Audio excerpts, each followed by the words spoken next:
রাসূল ডাকতেছেন, সাহাবীরা রে, আমার এই শহীদদেরকে দাফন করে দাও। শর্ত হলো গোসল দিও না, রক্তমাখা জামা কাপড়গুলো পাল্টাইও না, এই রক্তমাখা জামা সহ দাফন করে দাও। হাসরের ময়দানে আমি নবী এই শহীদগুলো লইয়া আল্লাহর আরশের কিনারে যাইয়া দাঁড়াবো, দেখাবো আমার উম্মতের মতো কেউ নিয়ে আল্লাহকে পাওয়ার জন্য এইভাবে কষ্ট করেছে।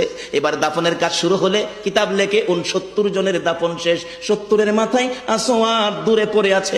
আমার নবী 2 কদম সামনে গিয়ে দেখে আসওয়াদ নতুন তরবারি হাতে চিত হয়ে পড়ে আছে, শহীদ হয়ে গেছে। আমার নবী ডাকে, রে আসওয়াদ, মদিনার হুর বিয়ে করতে পাঠাইছিলাম, মদিনার হুর বিয়ে করলি না, যুদ্ধের ময়দানে জীবন দিয়ে বিদায় হলে।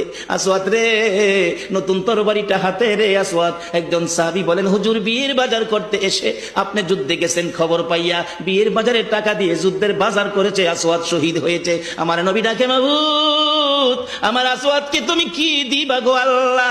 মদিনার হুর নিল না, রাসূলের পক্ষ নিয়ে জীবন দিয়ে দুনিয়ার থেকে বিদায় হলো, আমার আসওয়াদকে তুমি কি দিবা গো আল্লাহ? আসওয়াদের লাশটা ধরে ধরে কবরের দিকে নিয়ে আসতেছে। গোসল লাগবে না, কাফন লাগবে না, শুধু দাফন করে দিবে। আমার নবী আসওয়াদের কবরের পাশে দাঁড়াইয়া মুস্কি মুস্কি হাসতেছেন। সাহাবীরা আরজ করেন, ইয়া রাসূলুল্লাহ, এই কবরের পাশে হাসতেছেন কেন, ব্যাপার কি?